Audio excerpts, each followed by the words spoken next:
My name is Maya Sorensen, and I am 31 years old. For the last 8 years, I have been a captain in the United States Air Force, a pilot of remotely piloted aircraft. To my family, however, that title was just a fancy way of saying I played video games for a living. I never thought that the most painful insult they ever threw at me would one day be twisted by fate into the one thing that could save them from their darkest hour. It was a cruel irony, the kind that life serves up when you least expect it. A lesson that would culminate in a desperate search on a frozen mountainside and the vindication I never knew I needed. Before I dive into the story of how my so-called video game became a matter of life and death, I'd love to know where you all are watching from today. Drop your city or country in the comments below. It's always incredible to see how far these stories travel. And if you've ever felt underestimated by the people who are supposed to believe in you the most, go ahead and hit that like button. It helps more than you know. For all the new viewers here, make sure you subscribe to join our community of people who know that strength comes in many forms, often the ones that are least understood. The division between my sister Chloe and me was drawn early, sketched in the faint, pastel lines of childhood and inked over in the bold, permanent colors of adulthood. We grew up in a house that valued the visible, the loud, the easily celebrated. Chloe was all of those things. She was sunshine and laughter, a whirlwind of scraped knees, soccer trophies, and a smile that could charm any adult into forgiving any transgression. She was the star of the school play, the captain of the cheer squad, the girl who was always surrounded by a magnetic field of popularity.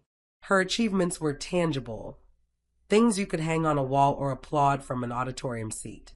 My parents' pride in her was a roaring bonfire, warming the entire house. My world, by contrast, was quiet, internal, and complex. While Chloe was outside scoring goals, I was inside, building intricate worlds out of Legos that spanned the entire living room floor. Not just castles, but entire systems with interlocking gears and functional drawbridges. I wasn't just playing, I was designing. When I was 10, I built a replica of the solar system with a hand-cranked motor that made the planets orbit the sun. I showed it to my father, my heart thumping with a shy pride. He glanced at it, patted my head, and said, "That's nice, sweetie. Did you hear? Chloe scored 3 goals today." 3. The Lego solar system was tidied away that evening to make space for a celebratory dinner for Chloe. My bonfire was a pilot light, flickering and uncertain, easily extinguished by the slightest draft.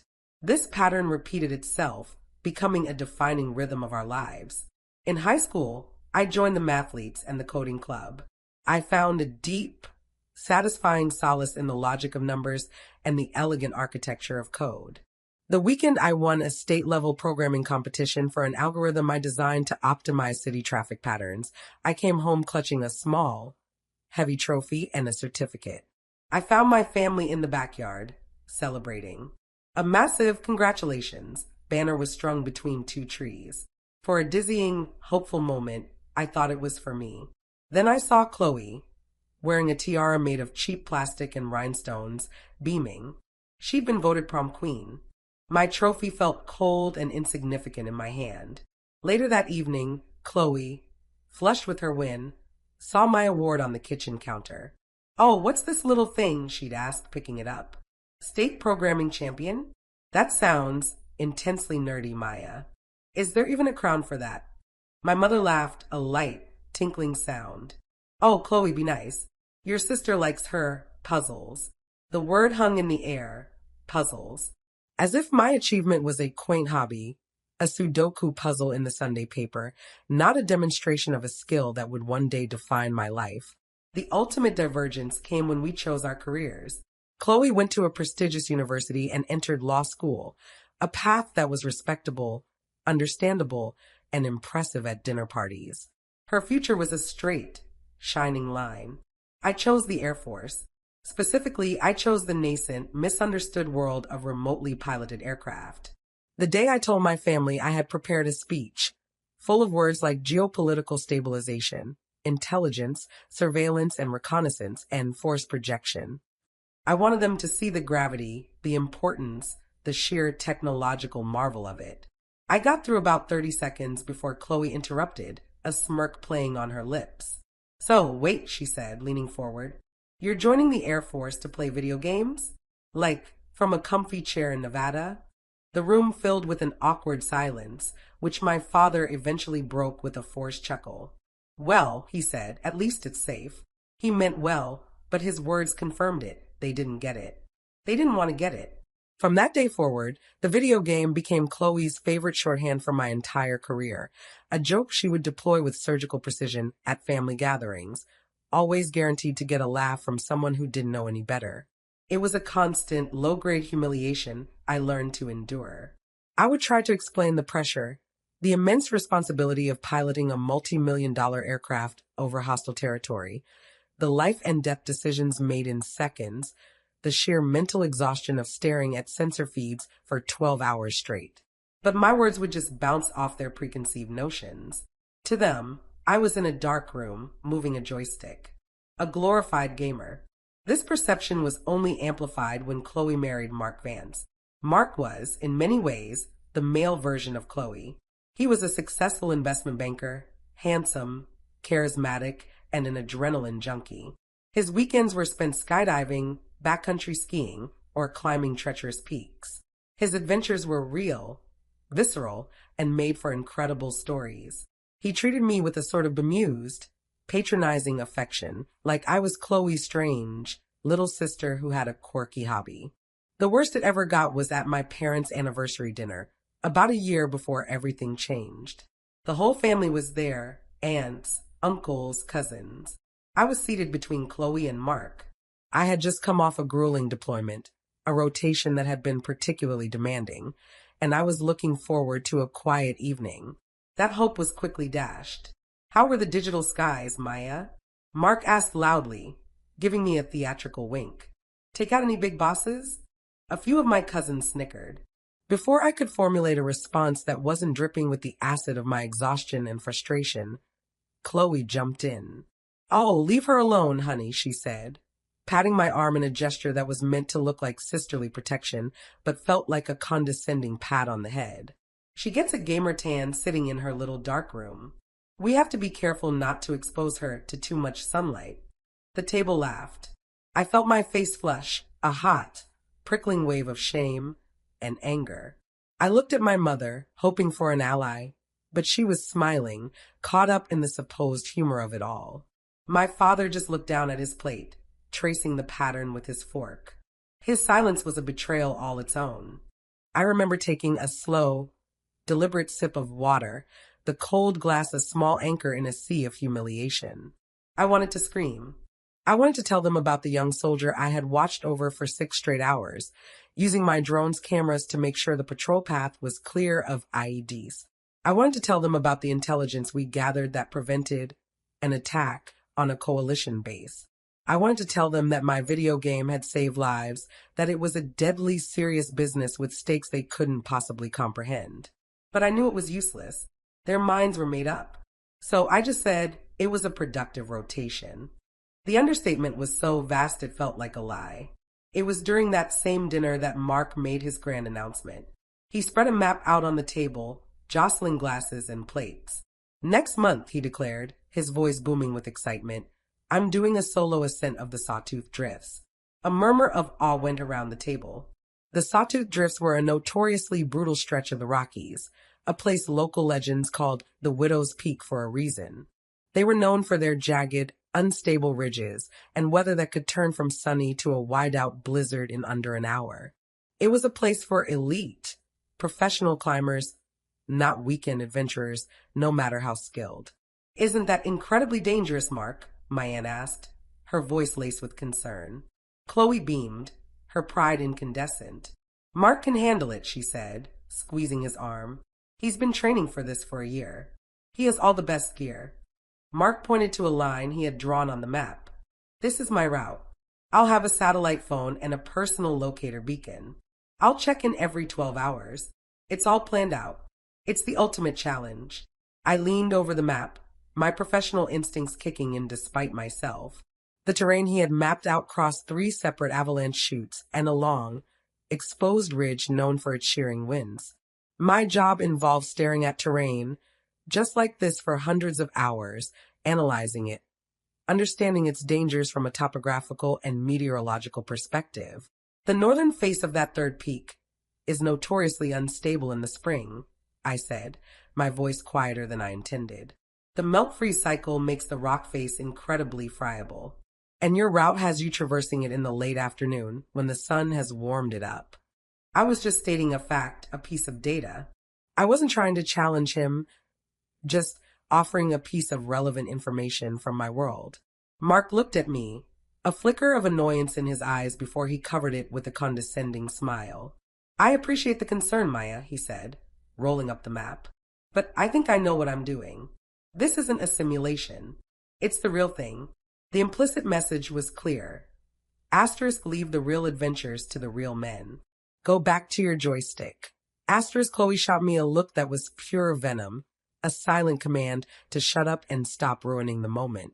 I leaned back in my chair, the familiar feeling of being dismissed settling over me like a shroud. I said nothing else. I watched them toast to Mark's courage, to his grand adventure, and a cold knot of dread tightened in my stomach. It was a feeling I had learned to trust. It was the same feeling I got just before a mission went sideways.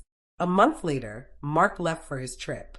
Chloe's social media was a stream of triumphant posts.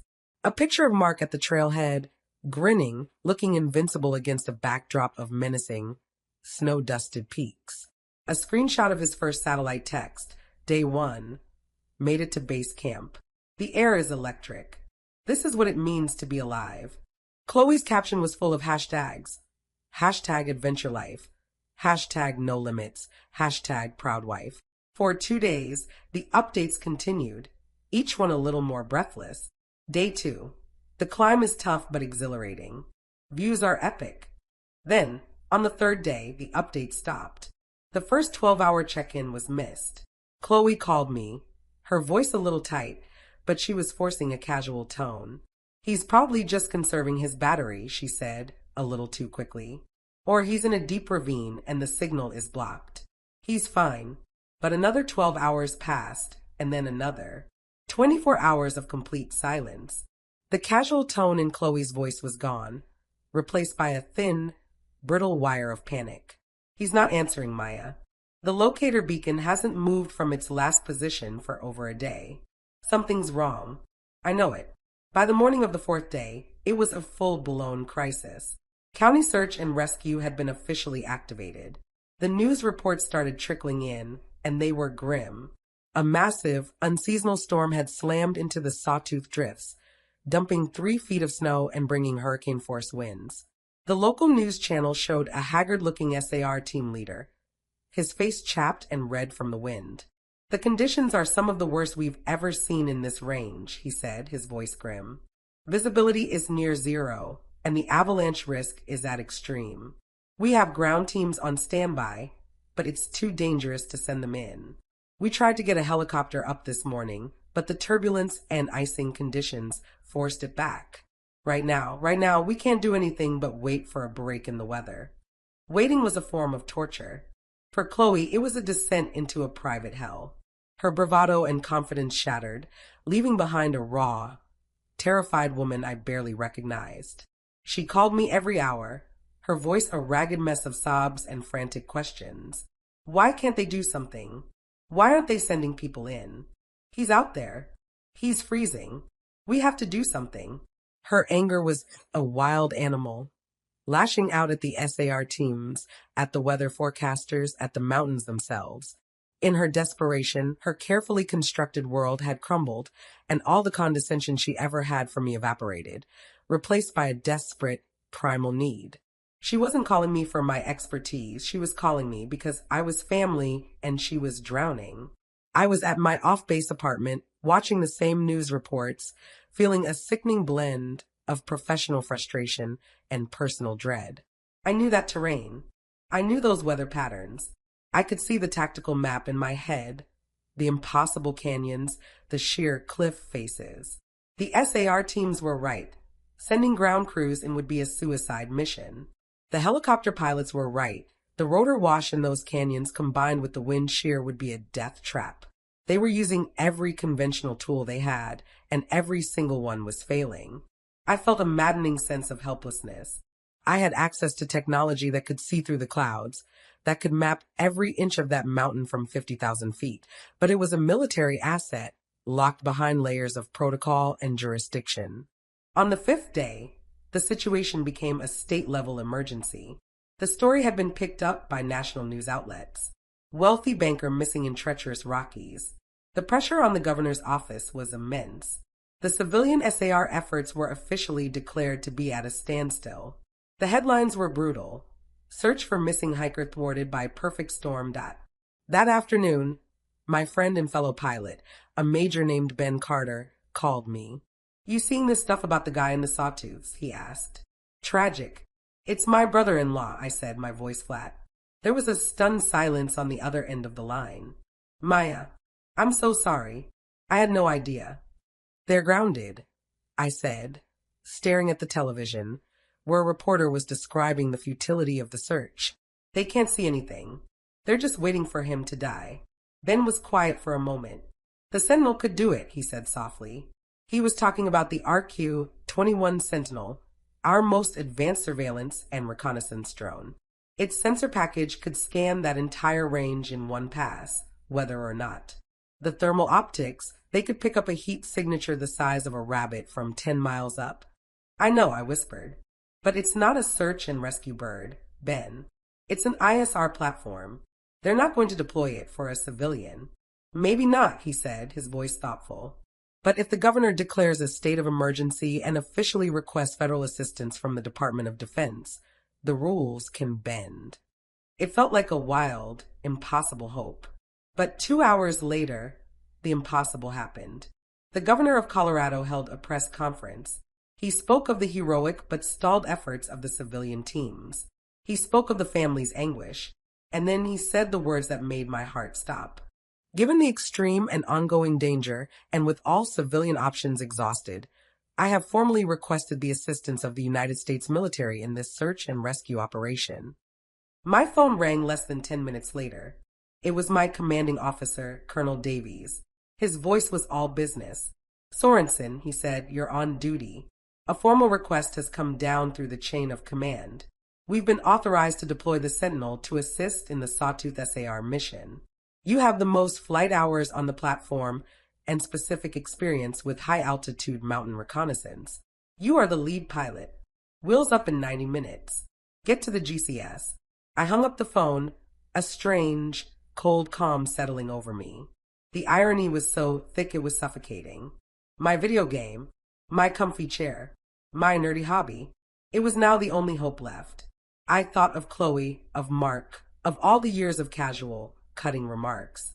There was no sense of triumph, no feeling of "I told you so." There was only the immense, crushing weight of the task ahead. I had to go to my dark room, sit in my chair, and use my game to find a man who was lost in the real world, a world that had, until this moment, always been considered so much more important than mine. The walk into the ground control station, or GCS, felt different this time. Normally, it was a routine I performed with practiced efficiency. But tonight, the air hummed with a different kind of tension. The GCS was my office, my cockpit. But to an outsider, especially one primed by my sister's jokes, it might have looked like the world's most expensive and boring arcade. It was a long, windowless room, kept perpetually cool and dark to reduce glare on the dozens of screens that lined the walls. The only light came from the soft glow of monitors displaying satellite feeds, weather data, and endless lines of telemetry. The sound was a low, constant hum of electronics and cooling fans, punctuated by the soft, precise clicks of keyboards and the clipped, professional jargon of the crew. There was no laughter, no shouting, no explosive sound effects. The atmosphere was one of sterile, focused concentration. It was the absolute antithesis of a game room.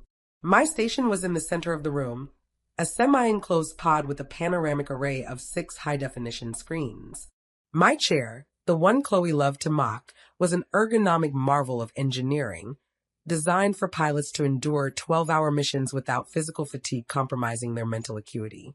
In front of me was a control stick and a throttle, an exact replica of the controls in a fighter jet, but instead of controlling ailerons and flaps on a plane I was sitting in, They sent encrypted digital signals to an aircraft flying 10 miles above the Earth, thousands of miles away. To my left sat Lieutenant Kenji Ronin Tanaka, my sensor operator. He was the one who controlled the drone's powerful cameras and sensor ball, a wizard who could manipulate pixels and spectrums to find things the human eye could never see. He gave me a short, sharp nod as I sat down. "She's on station, Captain," he said, his voice calm. "Orbiting at 45,000 feet, well above the weather cell. We're ready to begin the search grid." On the main screen in front of me, the world of the Sawtooth Drifts unfolded, not as a beautiful, majestic landscape, but as a cold, digital rendering. It was a topographical map overlaid with a live feed from the Sentinel's standard optical camera, which showed nothing but a thick, roiling blanket of gray clouds. The storm was a solid wall, impenetrable to the eye.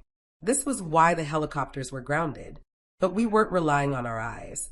"Ronin, switch to the Hyperion feed," I ordered. "Full thermal spectrum." Kenji's fingers danced across his keyboard. The image on the screen flickered and changed. The gray clouds vanished, and the world became a ghostly landscape of black, white, and gray. This was the view from the Hyperion thermal optics, a sensor so sensitive it could detect minute variations in temperature. Cold objects, rocks, snow, ice were dark, black, or deep gray. Warm objects glowed white. The mountain range below us was a vast, sprawling canvas of darkness. We were looking for a single, tiny spark of white. "Command, this is Viper 1, I said into my headset, my voice steady. "We are commencing search pattern Alpha. We have the last known coordinates of the target's locator beacon. We'll start there and spiral outwards." We began the search. It was a slow, methodical, painstaking process. I piloted the Sentinel in a precise, pre-calculated grid pattern, ensuring we covered every square inch of the designated search area. My eyes scanned the main screen, watching the monochrome landscape scroll by below, while Kenji fine-tuned the sensors, adjusting the gain and contrast, hunting for any anomaly. The hours began to blur. The GCS was a bubble of perpetual twilight, divorced from the outside world. There was no day or night, only the mission clock ticking relentlessly on one of the displays. For hours in, 5, the strain was immense. It wasn't a physical strain, but a deep, mental exhaustion. Every shadow, every rock that retained a hint of the previous day's solar warmth could be a false positive. "Got a potential," Kenji said suddenly, his voice cutting through the low hum. He zoomed the sensor in on a small, grayish-white blotch huddled at the base of a cliff. My heart leaped. "Magnify and enhance," I said, my voice tight. The image sharpened. Kenji ran a spectral analysis. "Heat signature is consistent with a large mammal," he reported, his voice flat with disappointment. "Probably a mountain lion or a bear in its den." "Stand down," I told my racing heart. This was the nature of the job. Hope and disappointment in a tight, repeating loop. We marked the location to avoid checking it again and continued the search. We had a direct line to the SAR command post set up in a school gymnasium at the base of the mountains. A gruff, exhausted voice belonging to a man named Chief Miller would check in periodically. "Viper 1, any update?" he'd ask, the strain audible in his voice. "Negative, command," I'd reply. Continuing search pattern. I knew Chloe was there. I could picture her, sitting on a folding chair under the harsh fluorescent lights, her face pale, her hands clasped together, waiting. The thought of her added another layer of pressure to the already immense weight on my shoulders. She was waiting for the person who played video games to perform a miracle. 7 hours into the mission. Fatigue was a physical presence in the room, a heavy blanket threatening to smother our focus. My eyes burned from staring at the screens. We were searching a particularly nasty section of the range, a labyrinth of deep, narrow canyons and jagged ridges that the map labeled the Devil's Jawbone.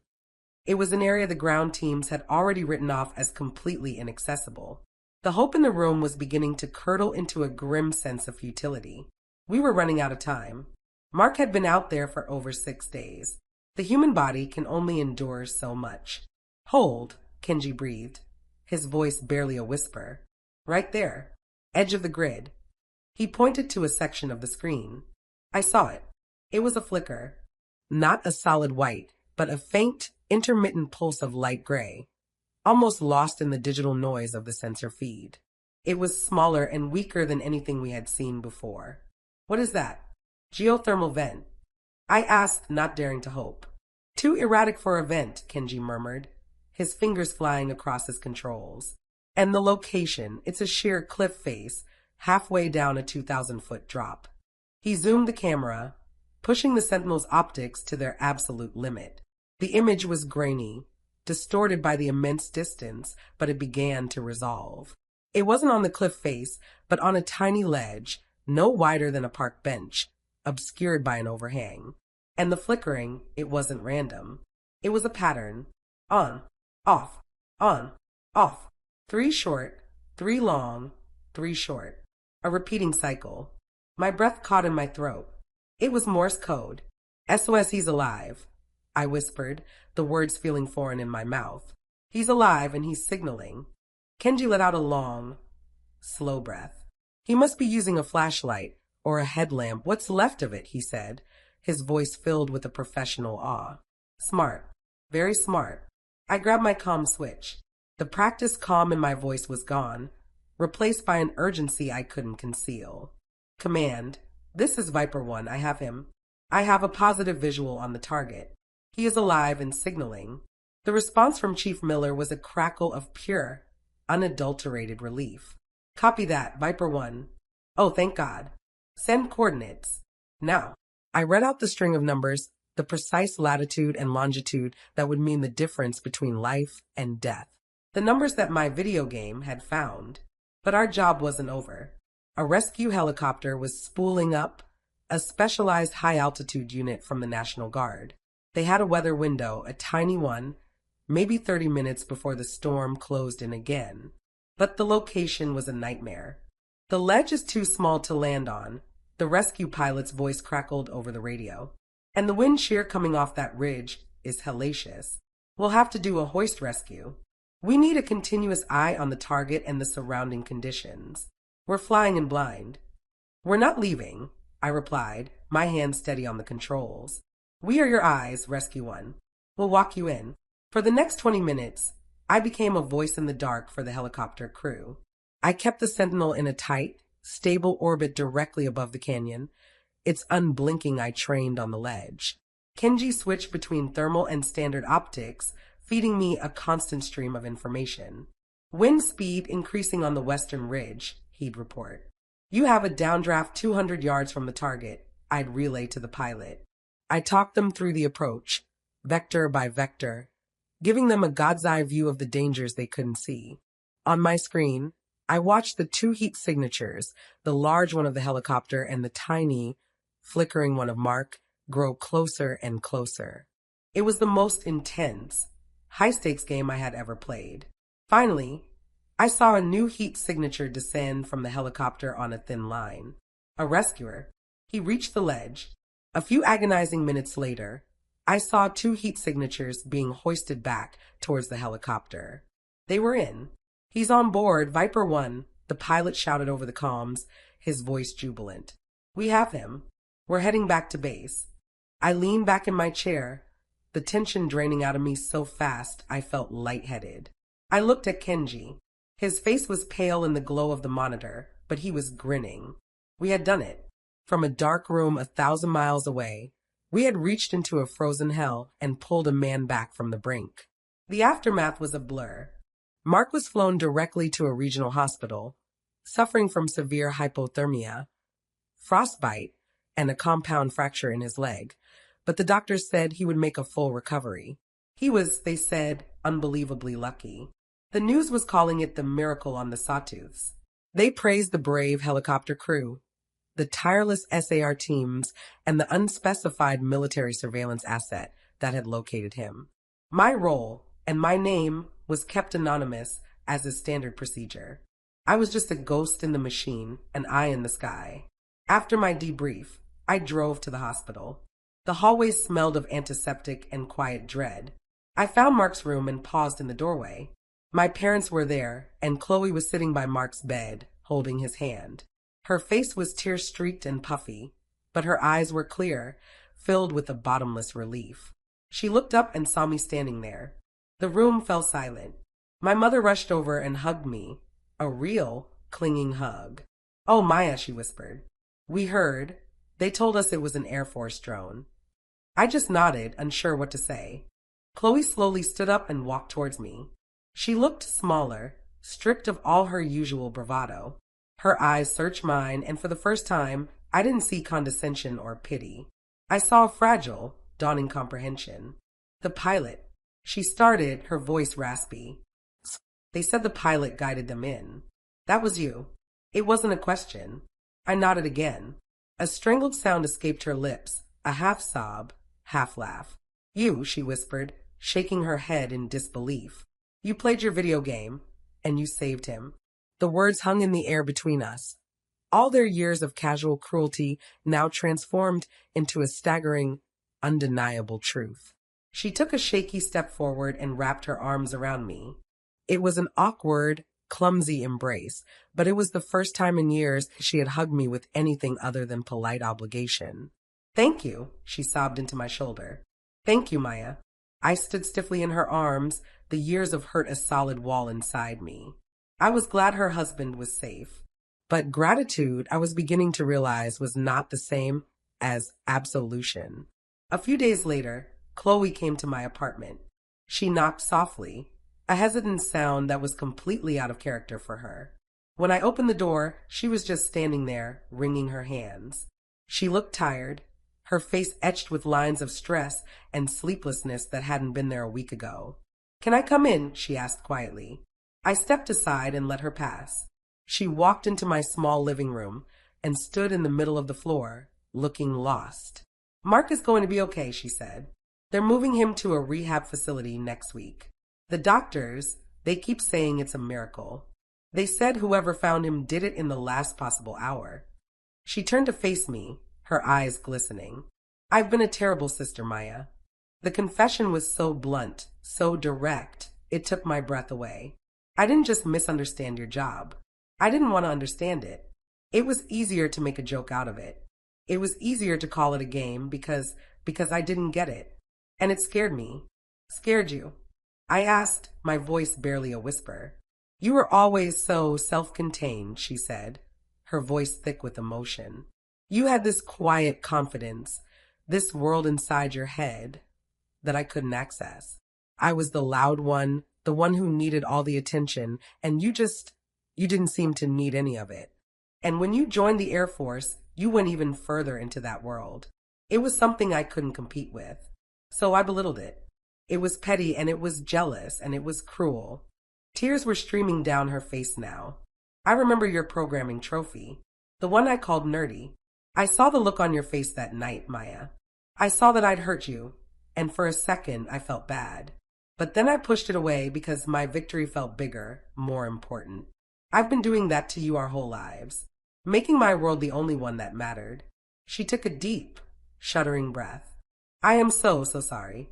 Not just for the jokes, but for all of it. For everything. For not being the sister you deserved." I stood there, listening to the words I had longed to hear for 2 decades. The apology was raw and it was real. A part of me, the little girl who just wanted her big sister's approval, wanted to rush forward and hug her and say it was all okay. But I wasn't that little girl anymore. The last week had forged something new in me, something harder and clearer. "I'm glad Mark is safe, Chloe," I said, my voice quiet but firm. "That's what matters. I did my job, and I'd do it again. But you're right. You were cruel. Your words, they mattered. They hurt. For years, you made me feel like my life, my choices, my skills were a joke. And an apology doesn't just erase that." I saw the flicker of pain in her eyes, but she didn't flinch. She just nodded, accepting it. "I know," she whispered. "I don't expect it to. I needed you to know that I know. I see it now. I see you." In that moment, the dynamic between us shifted, the foundation of our entire relationship cracking to make way for something new, something that would have to be rebuilt from scratch, piece by painful piece. In the months that followed, our family began to navigate a new reality. The change in Chloe was gradual but profound. She stopped making jokes at my expense. Instead, she started asking questions. Genuine, curious questions. What do all those screens mean? How can you tell the difference between a rock and a person? What does it feel like to fly something you can't touch? She was trying, in her own way, to finally see the world through my eyes. The effort was clumsy at times, but it was consistent, and for the first time, it felt real. The most surprising change, however, was in Mark. After weeks of rehabilitation, he was finally back on his feet, albeit with a pronounced limp that would likely be permanent and a new, quiet humility that I had never seen in him before. He came to visit me one Saturday afternoon alone. He brought a bottle of expensive whiskey, setting it on my coffee table with a reverence that bordered on comical. "This is inadequate," he said, his voice rough. "There are no words, Maya. You know that, right? Thank you feels like an insult for what you did." I just nodded, pouring us both a drink. He sat on my couch, staring into the amber liquid. "Chloe told me about how we treated you," he said, not looking at me. "The jokes, the video game stuff. I'm so ashamed. I was an arrogant fool." He finally met my eyes, and they were filled with a raw, humbled awe. When I was on that ledge, I was done. My leg was shattered, my gear was lost, my beacon was dead. I had a tiny pen light, and I just started clicking it. S-less. It felt so stupid, so hopeless. A little pinprick of light in a universe of darkness and snow. I thought, no one is ever going to see this. But you saw it. He shook his head slowly, a look of sheer disbelief on his face. "From space. You saw a tiny light from space and you saved my life. Your game isn't a game at all. It's a kind of magic." 3 months after the rescue, I received an official Air Force Commendation Medal for my actions. The ceremony was small, held on the base. My commanding officer, Colonel Davies, pinned the medal to my dress uniform, his words praising my calm professionalism and exceptional skill under extreme pressure. As I looked out at the small audience, I saw my family sitting in the front row. My mother was weeping silently into a handkerchief. My father was watching me, his chest puffed out with a pride that was, for once, directed entirely at me. And Chloe was there, standing next to a recovering Mark, her gaze steady and full of a quiet, profound respect. It was the external validation I had craved for so long. But as I stood there, the medal heavy on my chest, I realized something startling. It didn't feel the way I thought it would. It was nice, but it wasn't the point. The real victory hadn't happened in this ceremony hall. It had happened in the silent, focused dark of the GCS. It had happened when I found that tiny, flickering light. The validation that mattered wasn't pinned to my uniform. It was etched into my soul. I hadn't done it to prove them wrong. I had done it because it was my duty, because it was who I was. Their approval, when it finally came, was just a quiet postscript to a story I had already written for myself. I finally understood that my worth wasn't something they could grant or withhold. It had been there all along, forged in quiet rooms filled with logic and code, honed in the high-pressure crucible of my work, and proven on a frozen mountainside in the dark. My name is Maya Sorensen, and I've learned that the skills society chooses to celebrate are often narrow and loud, while the most critical strengths can be quiet, complex, and deeply misunderstood. My journey wasn't about seeking revenge or even vindication, though it came in the end. It was about discovering that the only person whose belief you truly need is your own. Being underestimated can feel like a curse, but sometimes it can be a strange and powerful gift. It forces you to build your foundation on something stronger than praise, to cultivate a quiet confidence that no one can take away from you. Have you ever been underestimated in your career or in your family? How did you find your own way to prove your worth? Not to them, but to yourself. I would be honored if you shared your story in the comments below. Reading them is a powerful reminder that we are not alone in these struggles. If my story resonated with you, please don't forget to like this video and subscribe to the channel for more stories about finding strength in unexpected places. Your support helps this community grow. Thank you for listening to my journey today. Remember that true strength isn't about the noise you make, but about the impact you have, even if it's from a quiet room 1,000 miles away. I wish you all peace and the courage to honor your own unique skills.